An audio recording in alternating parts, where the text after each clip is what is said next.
Alors bonjour, Jean-Louis Racine de Groupe Racine Médiateur. Aujourd'hui, je veux vous entretenir des conséquences graves du refus de la médiation, de refuser de participer à une médiation. Il y a différents jugements qui ont été rendus par les cours d'appel d'Angleterre, d'Australie, des États-Unis.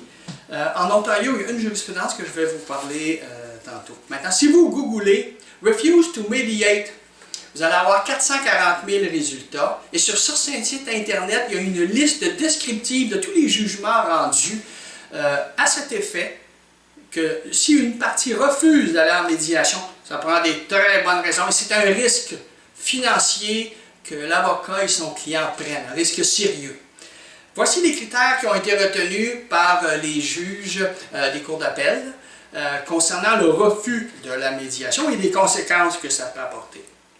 Je vous donne un exemple. Wells Fargo, la banque Wells Fargo, poursuit son débiteur hypothécaire qui est en défaut. Le débiteur hypothécaire a perdu son emploi, il n'y a aucune chance de remédier à son défaut. L'avocat du débiteur hypothécaire, constatant ces faits, se dit « Je vais aller en médiation », envoie une lettre à l'avocat de Wells Fargo qui ne répond pas.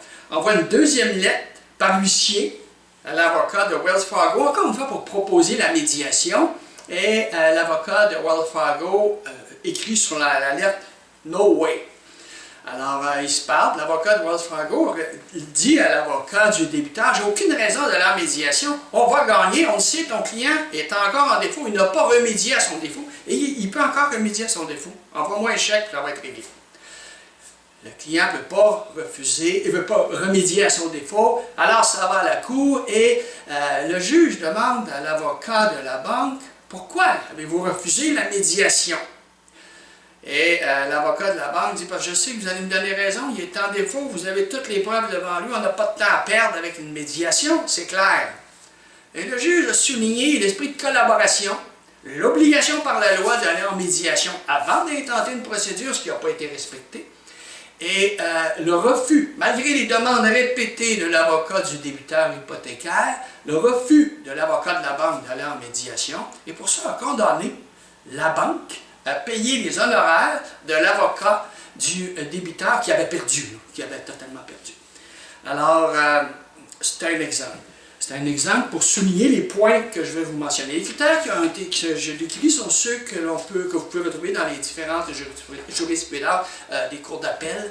Et tout part d'un arrêt Ashley de la cour d'appel de Londres. Les juges se posent la question suivante. Est-ce que ce litige peut se régler par la médiation? Est-ce qu'il y aurait des chances de se régler par la médiation? Est-ce que le délai pour tenir la médiation va entraîner des préjudices supplémentaires ou des délais supplémentaires à être entendus par la Cour? Est-ce que les coûts pour tenir la médiation sont extravagants par rapport au montant réclamé par la Cour, par la poursuite? Est-ce qu'il y a eu des tentatives de règlement par les avocats, par les parties? Et qu'est-ce qui empêche les parties, encore une fois, de tenir une médiation? Bien souvent, la réponse est qu'il n'y a rien qui empêche les parties de tenir encore une fois une médiation, malgré qu'il y ait eu des tentatives de règlement. Le silence d'une partie à répondre à une demande de médiation qui lui est adressée a été déclaré comme déraisonnable totalement. Et la Cour a considéré ça comme déraisonnable et impoli. Contre l'esprit de collaboration et de célérité. Parce que toutes les cours dans les jugements que j'ai lus, la majorité des juges mentionnent. On est tous pris avec l'austérité, avec l'engorgement des cours, des procès qui prennent de plus en plus longtemps. Et la médiation est un outil extrêmement important qui n'a pas été mis là pour le fun, ça a été mis là pour qu'on s'en serve. Et servez-vous de cet outil-là. Même si une partie a le droit de son côté, la Cour va tenir compte si une médiation a été demandée. Là, j'ouvre une parenthèse. J'ai lu également dans les jugements que c'était l'avocat qui a demandé une médiation à soulever ce point-là à la Cour. J'ai demandé une médiation et déposé ces lettres. Et c'est pour ça que je vous suggère toujours d'envoyer une lettre par huissier pour demander la médiation. Comme ça, vous avez votre rapport de signification. en vertu d'une vieille jurisprudence qui disait que l'envoi d'une lettre ne fait pas preuve de son contenu. Alors c'est donc à la partie qui demande la médiation de prouver qu'elle a bien demandé sa médiation. Maintenant, même si un parti fait acte de présence à une médiation, cet simple acte de présence-là peut être considéré déraisonnable, et je vous souligne le cas suivant. Un avocat est allé à la médiation demandée par l'autre avocat, mais n'est pas venu avec son client, le directeur financier. L'autre avocat et le médiateur m'ont demandé, est-ce que votre client, le directeur financier, va être là? Il a dit, non, moi, je suis venu ici pour écouter. Alors, vous comprenez qu'il n'y a pas eu de médiation. Et dans ce cas-là, le juge a déclaré cette position comme déraisonnable et a accordé les honoraires d'avocat et les frais à l'autre partie qui a perdu. Le fait que des offres ridicules n'aient pas été acceptées, comme je vais vous donner l'exemple de la jurisprudence de l'Ontario, le fait que des offres ridicules n'aient pas été acceptées n'est pas une raison pour ne pas aller en médiation. Le tribunal, dans un autre cas, le juge a mentionné, le tribunal ne doit pas être considéré comme un outil de protection des parties financièrement plus fortes et solides et qui abusent de leur position financière de Goliath contre les plus faibles en refusant d'aller à la médiation. Alors, toutes ces raisons-là, tous ces éléments-là que les juges ont mentionnés prônent la médiation et peuvent donc comporter des conséquences très graves pour la partie qui refuse la médiation. Je vous souligne une jurisprudence de l'Ontario, Ross versus Bacchus, 2013 ONSC 7773, qui vient d'être modifiée par la Cour d'appel en octobre ou septembre 2015. Dans ce cas-là, l'assuré poursuit la compagnie d'assurance. Et pour faire une histoire courte, il y a des offres et des contre-offres et ils ne s'entendent pas. La position de la compagnie d'assurance est d'à peu près 30 000 $. La position de l'assuré est de 80 000 $.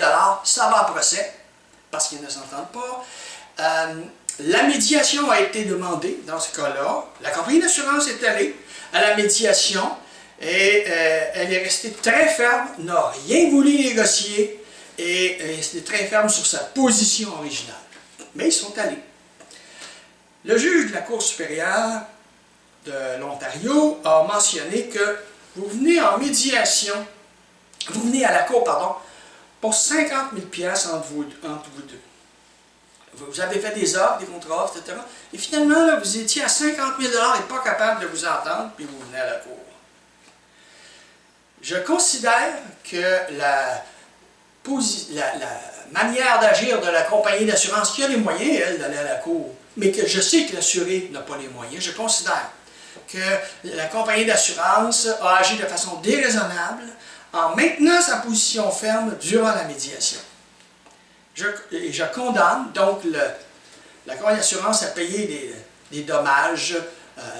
Elle a accepté une partie de la réclamation du demandeur et elle a condamné en plus la compagnie d'assurance, la défenderesse, a payé 60 000 $ de frais d'avocat à l'avocat du demandeur.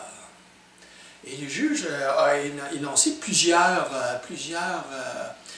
des critères que je vous soulève. Maintenant, en cour d'appel, ça a été renversé pour la portion du 60 000 $. C'est que la cour d'appel a dit, dans une médiation, c'est confidentiel. Numéro 2, ils sont allés, ils ont le droit de garder leur position très stricte, la compagnie d'assurance. Et donc, je renverse la portion du 60 000 $ à l'effet que la compagnie d'assurance n'aura pas à payer le 60 000 $ pour payer les frais d'avocat et les frais de cour à la partie au demandeur. Alors, voici donc les critères qui ont été énoncés par les différentes juges, par les différentes cours, par les différents juges des cours d'appel. Et depuis 2004, l'arrêt Astley qui a parti le bal, et depuis 2004, et vous pourrez même lire sur Internet pourquoi l'arrêt Astley a pris tant de temps à se rédiger. C'est parce que les juges de la cour d'appel ont rencontré des gens de médiation pour voir comment ça se passe vraiment pendant une médiation. Ils voulaient avoir plus d'informations en 2004 là-dessus. Alors, les juges sont sévères, parce qu'il y a un principe d'austérité, il y a un principe de désengorgement des cours, Et c'est tellement facile quand on peut se parler avec la médiation de régler des dossiers. 85% des dossiers se règlent par la médiation. Les juges le savent que c'est se règle par la médiation. Et les avocats qui vont dire « Oui, mais on a essayé de faire une entente entre nous, puis ça ne s'est pas réglé. » Les juges n'accepteront pas cet argument-là en fonction de ce que j'ai lu. Il peut y avoir d'autres jurisprudences, mais en fonction de ce que j'ai lu, ils n'accepteront pas. Parce qu'ils vont dire « C'est bien beau, vous avez essayé ça il y a plusieurs mois. Qu'est-ce qui vous empêche de tenir une médiation avec un vrai médiateur qui est formé pour écouter et vous apporter des pistes, dans des pistes où il y a possibilité pour vous de proposer des règlements intéressants lors d'une médiation. » Alors c'est dans ce cadre-là que les juges sont sévères, ils veulent désengorger leur cours, ils veulent avoir une justice plus accélérée. Et la justice participative, tout le monde commence à y croire, alors voilà. Alors Jean-Louis Racine, vous pouvez me rejoindre au numéro de téléphone mentionné au bas de cet écran. N'hésitez pas à m'appeler, je suis disponible pour vous. Merci, bonne journée.